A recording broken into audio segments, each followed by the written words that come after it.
नमस्ते, मैं अलका ठाकुर हूँ और आप सभी का अलका मेडिकल क्लासेस में स्वागत है। तो आज शेड्यूल के हिसाब से हमें क्या पढ़ना है, नर्सिंग फंडामेंटल पढ़ने हैं, क्योंकि आप लोगों ने बहुत सारे मैसेज किए थे टेलीग्राम ग्रुप पे और मैंने शेड्यूल में इसी वजह से इसको डाला है ताकि आपको समझ में आ जाए।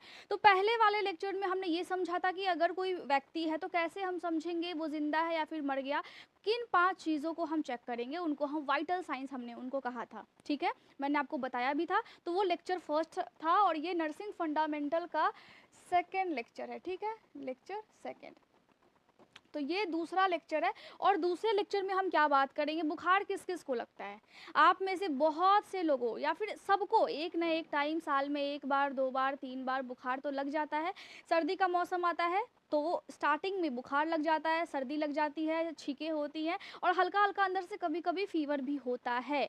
गर्मी के मौसम में भी आप अगर ठंडा गर्म खा लेते हैं और या फिर आप धूप में जाते हैं और फिर धूप से आने के बाद तुरंत आप पानी पी लेते हैं या फिर फ्रिज का एकदम ठंडा चिल किया हुआ, वैसे नहीं पीना चाहिए लेकिन आप पी लेते हैं, तो उस कंडीशन में क्या हो जाता है, उस कंडीशन में आपको लग जाता है बुखार। अब कभी बुखार तेज हो सकता है, कभी बुखार आपको अंदर से हो सकता है। तो जो बुखार होता है उसको मेडिकल टर्म में क्या बोलते हैं, बुखार को हम मेडिकल टर्म में पाइरेक्सिया बोलते हैं। आज के बाद सबको याद रहेगा, क्या बोलेंगे, पाइरेक्सिया बोलेंगे। और ये जो पाइरेक्सिया है, बुखार है, अब ये जो बुखार है आपका ना, ये बहुत तरह का होता है। किसी पीड़ित व्यक्ति को भी होता है, किसी रोगी को भी बुखार होता है, किसी किसी को होता है कि बुखार रोज लग रहा है और फिर से ठीक हो जा रहा है, किसी किसी को रहता है जिसको टीबी हो जाता है, अंदर से बुखार लगते रहता है लगते रहता है लगते रहता है। टाइफाइड के केस में बुखार अंदर से लग रहा है और तब जाकर के आपको समझ में आता है कि नहीं नहीं, अब 21 दिन से ज़्यादा हो गया है, तो इसका मतलब है कि बॉडी में कुछ ना कुछ तो गड़बड़ है।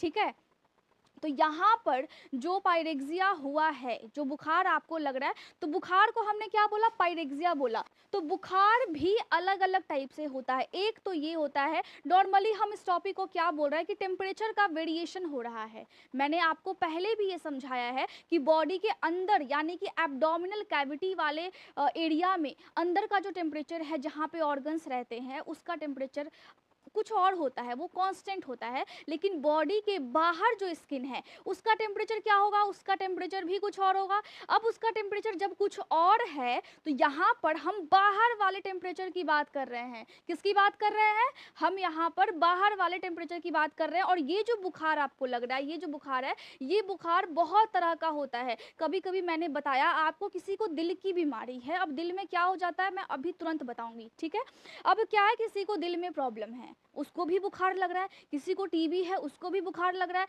किसी को मलेरिया है उसको भी बुखार लग रहा है, किसी को अचानक से बुखार लग रहा है तो अचानक से बहुत तेज बुखार एकदम हो गया है और बॉडी पूरा कांप रहा है। तो ये सब क्या है, अलग अलग व्यक्ति है, अलग अलग दिक्कत है और अलग अलग लक्षण है। बुखार के साथ अलग अलग लक्षण भी आ रहे हैं। इसीलिए जब बॉडी का टेम्परेचर जब गड़बड़ होता है तो वो अलग अलग तरह से हम पढ़ते हैं। तो यहाँ पर बुखार इतने तरीके के हो सकते हैं, क्या हो सकते हैं, बुखार इतने तरीके के हो सकते हैं। अब बुखार को मेडिकल टर्म में हमने पायरेक्सिया बोला है।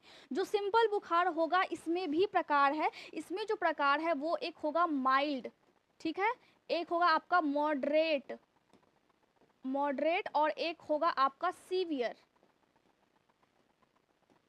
ठीक है, यहाँ पे क्या है, माइल्ड, मॉडरेट, सीवियर और यहाँ पे एक और होगा हाइपर पाइरेक्सिया भी होगा। मतलब लिमिट बिल्कुल क्रॉस कर चुका है आपका बॉडी, बॉडी के बाहर का जो टेम्परेचर है वो काफ़ी ज़्यादा हो गया है। तो बुखार लग रहा है, कोई भी अदर प्रॉब्लम बॉडी में नहीं है। उस कंडीशन में क्या हो रहा है, उस कंडीशन में है बुखार लगा, माइल्ड है, मतलब ये है कि आपका जो नॉर्मल टेम्परेचर है, अगर हम सेल्सियस की बात करें तो 37.8 लेके चल सकते हो, नॉर्मल है। ठीक है, इसके अलावा 38 एबनॉर्मल, हल्का सा स्लाइटली फीवर हो सकता है। 98.6 फ़ारेनहाइट, अगर फ़ारेनहाइट में आप देखते हो तो जो आपकी 98.6 है, ठीक है, अभी तो क्या है ना कि 99 भी किसी किसी का नॉर्मल हो जाता है, क्योंकि कभी कभी ऐसा होता है कि बॉडी का टेम्परेचर भी वेरी कर जाता है एक व्यक्ति से दूसरे व्यक्ति में। तो कंफ्यूज बिल्कुल नहीं होना, इसका मतलब ये नहीं है कि उस व्यक्ति को बुखार है आप दबा के पैरासीटामोल दे रहे हैं, नहीं देना है आपको। बुखार अगर हल्का रहे तो पैरासीटामोल नहीं देना है, जा करके फिर इनके साइड इफेक्ट्स भी बॉडी में होते हैं। एलोपैथी की मेडिसिन तभी देनी होती है जब लगे कि व्यक्ति आपका जो इम्यून सिस्टम है बहुत वीक हो गया है, अब उसको तुरंत उसको सेविंग मोड में आना चाहिए उसके बॉडी को, तो आप दीजिए, लेकिन ऐसे बिना काम के नहीं देना है। दवाई है ना, कोई मजाक तो नहीं है। तो यहाँ पर जब माइल्ड हुआ तो कितना हुआ, अब देखिए 98 से 100 के बीच में यहाँ पर टेम्परेचर होगा। कितना होगा, 98 से 100 के बीच में, या फिर 99 से अगर 100 के बीच में है तो ठीक है, ठीक है, बिल्कुल ठीक है। यहाँ पे क्या होगा, मॉडरेट में, मॉडरेट में आपको क्या लगता है क्या होगा, मॉडरेट में जो टेम्परेचर है वो 100 से 103 के बीच में होगा, यानी कि बुखार है लेकिन हल्का फुल्का बुखार है। 100 से 103 फ़ारेनहाइट के बीच में ये क्या करेगा, ये वेरी करेगा। लेकिन अगर 103 से 105 के बीच में जब वेरी कर जाए टेम्परेचर, आपने देखा थर्मामीटर आपने लगाया है और जो भी व्यक्ति है उसका टेम्परेचर 103 से 105 के बीच में है, मतलब डेंजर सिचुएशन है। जब मॉडरेट भी होता है तभी भी डेंजर होता है, लेकिन अगर सीवियर हो गया तो बहुत ज़्यादा डेंजर है। तो इस कंडीशन में क्या करना है, इस कंडीशन में आपको हॉस्पिटल में तुरंत लेकर के जाना है पेशेंट को। तो 103 से अगर 105 के बीच में अगर टेम्परेचर वेरी करता है तो हम क्या बोलेंगे, सीवियर बोलेंगे। और उससे ज़्यादा 105 से ज़्यादा हो गया मतलब व्यक्ति की जो स्थिति है काफ़ी ज़्यादा ख़राब है, तो ये 105 से ज़्यादा हो जाएगा, 105 डिग्री फ़ारेनहाइट से इसमें टेम्परेचर ज़्यादा हो जाएगा तो व्यक्ति की स्थिति कुछ भी हो सकती है, व्यक्ति कोमा में जा सकता है, हो सकता है कि व्यक्ति कुछ कुछ बोलने भी लगे, तो बहुत तरह के प्रॉब्लम्स होते हैं। तो यहाँ पे सीवियर, मॉडरेट और हाइपर पायरेक्सिया तीनों कंडीशन में पेशेंट का खास ख्याल रखना होता है। तो बुखार तो चलिए ये तो नॉर्मल लगता है, हम सबको लगता है, ठीक है। लेकिन अगर किसी के ब्लड में इन्फेक्शन हो गया, ब्लड में कोई ऐसा बैक्टीरिया घुस गया जो कि पस को प्रोड्यूस कर रहा है, जो कि आपके ब्लड में क्या बना रहा है, आपके ब्लड में पस बना रहा है, तो इस कंडीशन में क्या होगा, इस कंडीशन में भी फीवर लगेगा। अब सिर्फ बैक्टीरिया है वो पस नहीं बना रहा है, लेकिन पूरा ब्लड जो है वो इन्फेक्टेड हो गया है, तो उस कंडीशन को हम बोलते हैं सेप्टिसीमिया। याद रखना है, क्योंकि आपको कोई ये नहीं बोलेगा कि हाँ ये जो पेशेंट है इसके बॉडी में, इसके ब्लड में पस है और करके आपको दवाइयां देनी है, नहीं। वहां पे होगा कि पेशेंट इज सफरिंग विद या patient is found with dash dash bacteria related to pyaemia, इस तरीके से लिखा होता है आपके जो भी डॉक्यूमेंट्स होते हैं, जो भी रिपोर्ट्स होते हैं ना पेशेंट के, उस पे पाइमिया ही लिखा होगा। तो यहाँ पर क्या है, यहाँ पर जब पस बनने लगे, कोई बैक्टीरिया ऐसा है जो कि पस बना रहा है, ब्लड में इन्फेक्शन है और पस बन रहा है तो पाइमिया हो गया। और अगर ब्लड में इन्फेक्शन है लेकिन पस नहीं बन रहा है, माइक्रो ऑर्गेनिज्म की वजह से बैक्टीरिया पस नहीं बना रही है, सिर्फ और सिर्फ इन्फेक्शन को फैला रही है, तो हम उसको क्या बोलेंगे, सेप्टिसीमिया बोलेंगे। जब ऐसा कोई पीड़ित व्यक्ति होता है जिसको ब्लड में इन्फेक्शन है, पस बन रहा है, ब्लड में इन्फेक्शन हो गया है, या फिर जिसको काला जर हो गया है, ये जो काला जर होता है इसमें क्या होता है, हम सब जानते हैं काला जर में आंख के नीचे या फिर बॉडी एकदम डार्क होने लगता है।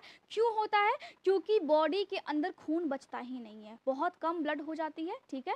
और इस कंडीशन में आपके बॉडी के लिम्फ नोड्स यानी कि ग्लैंड्स, यहाँ पे सूजन आपको होने लगेगा। तो जब काला जर हो जाए, ठीक है, या फिर पाइमिया हो जाए, सेप्टिसीमिया हो जाए, इन सब कंडीशन में क्या होगा, इन सब कंडीशन में प्रॉब्लम्स होती हैं। प्रॉब्लम्स क्या होता है, बुखार लगता है। अब बुखार डेली लग सकता है, जब बुखार डेली लगेगा तो हम क्या बोलेंगे, क्वाटिडियन।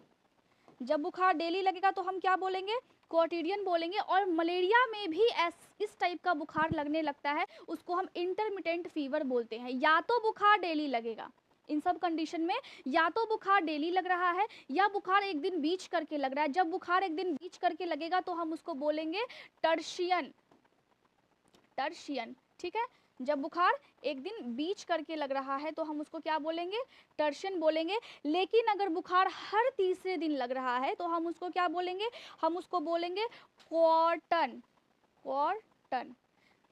ध्यान से देखिए, या तो मलेरिया हो या काला जर हो, किसी व्यक्ति को, कोई पीड़ित व्यक्ति है, मलेरिया उसको हो गया है या फिर काला जर हो गया है, या फिर ब्लड में इन्फेक्शन है और पस बन रहा है, या फिर ब्लड में सिर्फ और सिर्फ इन्फेक्शन है, इन सब में बुखार डेली लगता है या फिर एक दिन बीच करके लगता है या फिर हर तीसरे दिन लगता है। तो जब बुखार इस तरीके से किसी व्यक्ति को लगता है तो हम क्या बोलेंगे, जब डेली लगेगा तो क्वाटिडियन, ठीक है। जब हर एक दिन बीच करके लगेगा तो टर्शिन, और हर तीसरे दिन लगेगा तो हम क्या बोलेंगे, क्वार्टन बोलेंगे। तो इस टाइप के बुखार को हम क्या बोलते हैं, इस टाइप के बुखार को हम इंटरमिटेंट फीवर बोलते हैं। बुखार इस तरीके का भी लगता है। इसके अलावा अगर किसी को टाइफॉइड है, किसी व्यक्ति को, बहुत से लोगों को टाइफॉइड हो जाता है, या फिर उसके हार्ट के सबसे अंदर वाले लेयर में अगर इन्फेक्शन है, तो आप हमेशा याद रखिए कि हार्ट के अंदर वाले लेयर को हम क्या बोलते हैं, एंडोकार्डियम बोलते हैं। और उसमें अगर इन्फेक्शन हो गया है, उसमें अगर प्रॉब्लम हो गया है, तो वहाँ पे क्या होगा, सूजन हो जाएगा। याद रखिए, कभी भी किसी भी अंग में अगर इन्फेक्शन हुआ है तो सबसे पहला सिम्टम क्या होता है, बॉडी कैसे आपको बताती है कि आपको इन्फेक्शन लग गया है, उस एरिया में सूजन हो जाता है, या फिर उस एरिया के आसपास जो कि लिम्फ नोड्स है, जो कि यहाँ पे आप देखेंगे कि अगर यहाँ पे इन्फेक्शन है तो यहाँ पे गला सूज गया है। ऐसे ही छोटे छोटे से लिम्फ नोड्स होते हैं, और वो जो लिम्फ नोड्स होते हैं उनमें फिर स्वेलिंग हो जाती है। ठीक है, तो किसी पीड़ित व्यक्ति को या तो टाइफॉइड है या हार्ट में दिक्कत हो गया है, तो उस केस में क्या होता है, उस केस में जो बॉडी का टेम्परेचर है उसको भी बुखार लगेगा। ठीक है, टाइफॉइड वाले को बुखार लगता है, उसको भी बुखार लगेगा। अब होता क्या है कि जिसको ये वाला प्रॉब्लम है, इसका बुखार अगर तेज हुआ तो नॉर्मल पे फिर बॉडी आ जाता है, फिर बिल्कुल नॉर्मल हो जाता है, फिर से बुखार लगता है, फिर से नॉर्मल हो जाता है टेम्परेचर। लेकिन इसमें क्या होता है, इसमें टाइफॉइड में अगर व्यक्ति को बुखार लगा तो बुखार अगर बहुत तेज है और आपने उसको दवाइयाँ दी है तो वो बिल्कुल नॉर्मल पोजीशन पे नहीं आ पाता है, वो एक दो जो डिग्री होता है वो स्लाइटली डिफर करता है। इसका मतलब है कि अगर किसी का समझिए 99 है, ठीक है, बॉडी का टेम्परेचर अगर 99 है तो वो 100 पे आकर के अटका हुआ रहेगा, लेकिन नॉर्मल पे जल्दी से नहीं आएगा जब तक पूरी तरह से उसका बॉडी रिकवर ना कर जाए। उसको हम क्या बोलते हैं, ये भी एक प्रकार का बुखार है, उसको हम क्या बोलेंगे, रेमिटेंट फीवर बोलेंगे। ठीक है, इसके अलावा बहुत सारे देशों में ऐसा होता है, हमारे देश में नहीं, विदेश में ज़्यादा ऐसा होता है कि एक छोटा सा कीड़ा होता है, और वो जो कीड़ा होता है वो जब एक आदमी को काट ले तो उसको हो जाता है इन्फेक्शन, और उस इन्फेक्शन को हम बोलते हैं बोरेलिया इन्फेक्शन। क्या बोलते हैं, बोरेलिया इन्फेक्शन बोलते हैं। इसमें क्या होता है, इसमें व्यक्ति अगर दवाइयाँ लेता है तो ठीक हो जाता है, फिर से उसको बुखार चढ़ता है और फिर से बहुत तेज बुखार उसको चढ़ जाता है। इसका मतलब है कि कंडीशन फिर से ठीक हो जाएगा, बॉडी बिल्कुल रिकवर कर जाएगा, लेकिन फिर जब प्रॉब्लम आएगा, फिर बुखार आएगा तो बिल्कुल स्थिति बद से बदतर हो जाएगी। उसको हम क्या बोलेंगे, बोरेलिया इन्फेक्शन बोलेंगे। इसको हम लाइम डिजीज़ भी बोलते हैं। जब वो कीड़ा काटता है तो उस कीड़ा में क्या होता है, उस कीड़े की वजह से उसने काटा और उस कीड़े की वजह से क्या हो गया, आपकी बॉडी में एक गंदी सी बैक्टीरिया आ गई। एक गंदी सी बैक्टीरिया का नाम क्या है, गंदी सी बैक्टीरिया का नाम है आपका बोरेलिया बोरेलिया क्या है, बोरेलिया बर्गडोफेराई। क्या होगा, बोरेलिया बर्गडोफेराई ये बैक्टीरिया है, और इस इन्फेक्शन में ये वाली बैक्टीरिया आती है बॉडी में, और तब जाकर के क्या होता है, तब जाकर के स्थिति बिल्कुल ठीक रहता है, बिल्कुल नॉर्मल हो जाएंगे आप इलाज के बाद, और फिर से बुखार लगेगा, फिर से स्थिति बद से बदतर हो जाती है। उस टाइप के बुखार को हम बोलते हैं रिलैप्सिंग फीवर, और ये बोरेलिया इन्फेक्शन में होता है। आँख वाँख के पास काफ़ी ज़्यादा सूजन होता है, लिम्फ नोड्स काफ़ी ज़्यादा सूज जाते, स्किन पे रैशेज होने लगते हैं। तो यहाँ पे इस टाइप का होता है ज़्यादा। ये क्या है, ज़्यादा यूनाइटेड स्टेट में यानी कि यूएस में ये वाली प्रॉब्लम ज़्यादा है, इंडिया से बहुत ज़्यादा यहाँ पे यूएस में ये वाली प्रॉब्लम देखी जाती है। एक होता है इन्वर्स फीवर। अब आप खुद समझो कि इन्वर्स फीवर में क्या होगा। इन्वर्स फीवर में सुबह में बुखार बहुत तेज रहेगा और शाम में बुखार कम हो जाएगा, तो इसी को हम क्या बोलेंगे, इन्वर्स फीवर बोलेंगे। टीबी जिस पेशेंट को है, टीबी जिसको भी है, जो भी पीड़ित व्यक्ति हैं जो कि टीबी से ग्रसित हैं, टीबी से, तो उनको क्या होता है, उनको हल्का हल्का बुखार होता है। अब वो जो बुखार उनका होगा वो सुबह में और शाम में 1-2 डिग्री स्लाइटली डिफर करता है। ज़्यादा तेज बुखार अगर होगा या फिर ज़्यादा कम बुखार होगा, वो तो तेज कब होता है, तेज तब होता है जब टीबी का इन्फेक्शन काफ़ी ज़्यादा फैल जाए और आपको बाद में पता लगे। इम्यून सिस्टम, CD4 सेल्स, अब यहाँ पे आप बोलेंगे आप क्या क्या बोल रही हैं, CD4 सेल्स क्या होता है, CD4 सेल्स ऐसा सेल्स है जो कि आपकी बॉडी में होता है, और जब वो कम हो जाए इसका मतलब है कि आपका बॉडी अब किसी भी इन्फेक्शन से लड़ने के काबिल बिल्कुल नहीं है। तो टीबी में भी हल्का हल्का बुखार होता है, उसी को हम लो ग्रेड फीवर बोलते हैं। अब क्राइसिस भी होता है। क्राइसिस में क्या होगा, बहुत तेज टेम्परेचर है और अचानक से बिल्कुल नॉर्मल हो गया बॉडी, ठीक है, आपने दवाई दी, बहुत एकदम सीवियर वाला कंडीशन है, 105 है बुखार, और बिल्कुल नॉर्मल हो गया, बिल्कुल एकदम 37.6 डिग्री पे आ गया, बॉडी का टेम्परेचर बिल्कुल नॉर्मल हो गया व्यक्ति, उसी को हम, उस टाइप के बुखार को हम क्राइसिस बोलते हैं, ठीक है। इसके अलावा एक और होता है लाइसिस होता है। अब इसमें क्या होगा, अब लाइसिस में क्या होगा कि यहाँ पे जिगजैग मैनर में आपका बुखार उतरेगा। मतलब ये होगा कि जब किसी को बुखार लगा है और आपने उसको दवाइयाँ दी हैं तो क्या होगा, तो जब दवाइयाँ आप देंगे तो बुखार पहले कम होगा, फिर कभी बुखार ज़्यादा हो जाएगा, फिर कम होगा, फिर ज़्यादा होगा, ऐसे करते करते करते करते तब जा कर के जो बुखार है वो फिर ठीक होता है। तो उस वाले बुखार को जो जिगजैग मैनर में ठीक होता है, उस वाले बुखार को हम लाइसिस बोलते हैं। यहाँ पे ये भी है लाइसिस, यहाँ पे स्पेस नहीं था तो मैंने यहाँ पे लिख दिया, ठीक है। समझाने का रीज़न ही बस यही है कि आपको समझ में आए, ठीक। इसको हम क्या बोलेंगे, इसको हम लाइसिस बोलते हैं। एक होता है कंटिन्यूअस फीवर। कंटिन्यूअस फीवर में क्या होता है, नाम से ही बिल्कुल क्लियर है कि कांस्टेंट फीवर लगते चला जाता है, बुखार ठीक ही नहीं हो रहा है, जिसमें आपको बीमारी भी समझ में नहीं आती है कि पेशेंट को कौन सी बीमारी लग गई है, तो इसमें कंटिन्यूअस फीवर हम इसको बोलेंगे। एक क्या होता है, रिगर होता है। अब ये जो रिगर है इसमें क्या होगा, अब आपने किसी किसी को देखा होगा बुखार लगता है, इतनी तेज़, गर्मी का पूरा मौसम है, बाहर एकदम कड़कती धूप है, सबको एकदम गर्मी लग रहा है, पंखा चला रहे हैं, एसी ऑन कर किए हुए हैं आप, और उस व्यक्ति को अचानक से बुखार लगा, बहुत तेज वो कांपने लगा और ठंड उसको बहुत ज़ोर से लग रही है, सारे कंबल वंबल आपने उस पर डाल दिए तभी भी वो कांप रहा है। तो उस कंडीशन में, किस कंडीशन में ऐसा होता है, जिसको मलेरिया होता है, और मलेरिया के साथ साथ अगर ऐसी बुखार आए जिसमें वो कांप भी रहा है, उस वाले बुखार को हम रिगर बोलते हैं। क्या बोलते हैं, रिगर बोलते हैं। तो आपको ध्यान रखना है कि बुखार है, लेकिन बुखार का भी प्रकार है। यहाँ पे आप नॉर्मल व्यक्ति नहीं है, आप मेडिकल लाइन से है, तो आपको समझना पड़ेगा। तो मैंने आपको बताया कि जो बॉडी का टेम्परेचर है जो वेरी करता है, वो कैसे कैसे वेरी करता है। बुखार तो लग रहा है, लेकिन बुखार का भी लक्षण है अपना, जैसे आप अपना लक्षण दिखाते हैं, आपके दोस्त आपको अपना लक्षण दिखाते हैं, सबकी हैबिट अपनी अपनी होती है, तो बुखार लगने की भी हैबिट है। बॉडी में हर कोई व्यक्ति है जिसको जो प्रॉब्लम होगा उसके हिसाब से बुखार तो हो रहा है, लेकिन उसका कुछ तरीका अलग सा होगा। तो उस तरीके को क्या करना है, उस तरीके को आपको पहचानना है, ताकि कोई भी पीड़ित व्यक्ति आपके पास आए तो क्या करना है, उसका इलाज तो करना पड़ेगा ना, ऐसे ही थोड़ी आप बैठे रहेंगे। तो यहाँ पे पाइरेक्सिया है सबसे पहला, उसके बाद है intermittent fever, then remittent fever, relapsing fever, inverse fever, low grade fever, crisis, lysis, continuous fever और रिगर। कितना हो गया, 1 2 3 4 5 6 7 8 9 10, यानी कि जो टेम्परेचर वेरी करता है वो 10 टाइप का हो गया। अब होता है हाइपोथर्मिया भी होता है, जिसमें आर्मपिट में देखेंगे, आर्मपिट का जो टेम्परेचर है वो लो हो जाता है काफ़ी ज़्यादा, वो अलग मैटर है, वो मैं आपको कल पढ़ाऊंगी लेक्चर 3 में, ठीक है। वैसे कल डाउट सेशन है तो आप जाकर के डाउट सेशन को देख सकते हैं।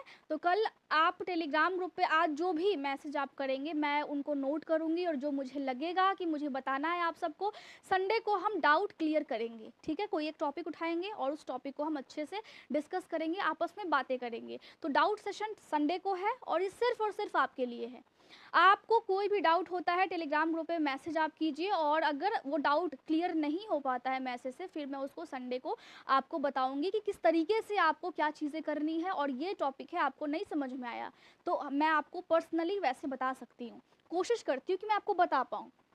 तो यहाँ पर टेम्परेचर क्या कर रहा है, टेम्परेचर वेरी कर रहा है, और टेम्परेचर जो वेरी कर रहा है इसके प्रकार है, आप एक बार स्क्रीनशॉट ले लीजिए, स्क्रीनशॉट लीजिएगा ताकि आपकी जो शॉर्ट नोट्स है वो अच्छे से बन पाए। इम्पॉर्टेंट ये है कि आप सिंपली ऐसे आप बनाइए, ठीक है, कॉल्यूम माइंड मैप की तरह, और यहाँ पे छोटा छोटा सा आप लिख सकते हैं अपने कॉपी में एरो दे करके, यहाँ पे तो स्पेस नहीं उतना, और एकदम छोटा छोटा मैं लिख नहीं सकती क्योंकि आपको भी देखना होता है, लेकिन आप अपने नोटबुक में आप ऐसा कर सकते हैं। इससे क्या होगा, एग्ज़ाम के टाइम में रिवीजन करने में आपको काफ़ी ज़्यादा आसानी होगी, और एक झलक से आपको समझ में आ जाएगा कि हाँ ऐसा ऐसा बात है। मेन पॉइंट आपको याद रखना है, एग्जैक्टली मेन क्या है, उसका नाम क्या है, किस तरीके से होता है, बस दिमाग में थोड़ा सा बस बातें रखनी है, उसके बाद बस काम आपका हो गया और सारी चीज़ें आपको याद हो गई। और कोशिश कीजिए कि आप खुद से नोट्स बनाएं। आप पीडीएफ मांगते हैं लेकिन उतना समय मिल नहीं पाता है, इस वजह से मैं आपको दे नहीं पाती हूँ, लेकिन मैं कोशिश करती हूँ कि आपके लिए मैं बोर्ड पे वैसे मैं बना दूँ, शॉर्टकट में लिख दूँ, ताकि आप अच्छे से उसको एक्सप्लेन करके या तो लिखो या फिर ऐसे ही आप लिखो। और हल्का-हल्का आप उसको बस एक्सप्लेन कर दिया करो, बिल्कुल काम हो जाएगा आपका, कोई दिक्कत नहीं है। उम्मीद कर रही हूँ आपको आज का लेक्चर अच्छा लगा होगा, समझ में आया होगा और आप पढ़ोगे रात में। और डेली रात 9 बजे लेक्चर्स आते हैं, चाहे आप यूट्यूब चैनल पे देखें या फिर अलका मेडिकल क्लासेस ऐप पे आप देखिए, दोनों पे आते हैं, ठीक है? तो कोई प्रॉब्लम वाली बात ही नहीं है। मैं उम्मीद कर रही हूँ सब कुछ अच्छा होगा और कल आप डाउट सेशन को भी आप देखेंगे और उसको ज्वाइन करेंगे। Thank you so much.